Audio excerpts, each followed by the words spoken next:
départ, j'étais athée. Donc athée, ça veut dire que je n'avais pas de religion. Et j'ai eu contact avec plusieurs hommes ou femmes musulmans. Oui.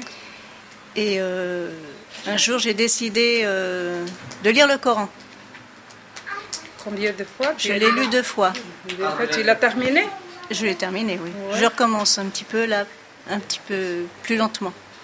Et quand j'ai commencé à lire le Coran, à chaque fois, je voulais m'arrêter parce que j'avais d'autres activités. Et à chaque fois, il fallait que je recommence. Je ne pouvais pas m'arrêter. Et j'ai lu le Coran la première fois en 15 jours. La deuxième fois, je l'ai lu petit à petit. Et là, je recommence à le lire. Et ce qu'il y a décrit dans le Coran m'a permis de voir que tout est limpide, clair. Il n'y a pas du tout de méchanceté. Tout est positif. Et je pense que pour moi et pour les autres, de vivre dans le positif, ça peut être qu'un bien. Je ne sais pas si je me fais bien comprendre, mais moi je sais que je me comprends. Et rentrer dans l'islam, c'est un plus pour moi, pour mon avenir. Et si j'avais eu ce que je regrette, c'est de l'avoir fait maintenant, que j'avance un peu dans l'âge. Mais ça serait à refaire, je l'aurais refait il y a plus longtemps. Ouais. Quel est le prénom que tu as pris dans l'islam? J'ai pris Sarah, je ne sais pas si ça signifie quelque chose, je ne sais pas, mais depuis toujours j'aime bien ce prénom. Je ne sais pas pourquoi, j'ai toujours bien aimé ce prénom.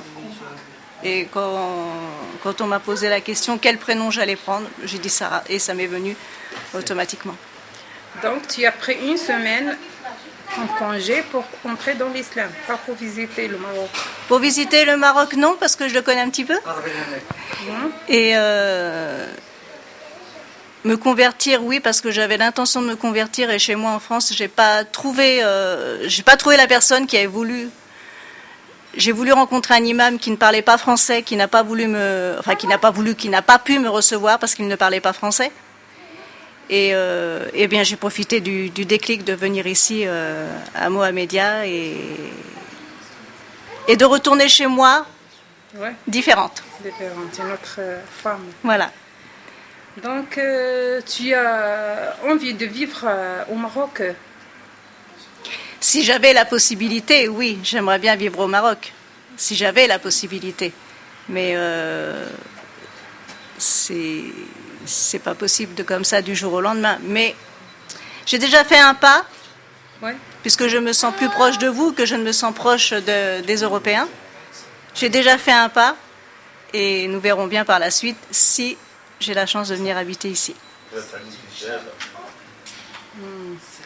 Donc tu répètes Ashhadu la ilaha illallah. Maintenant? Oui.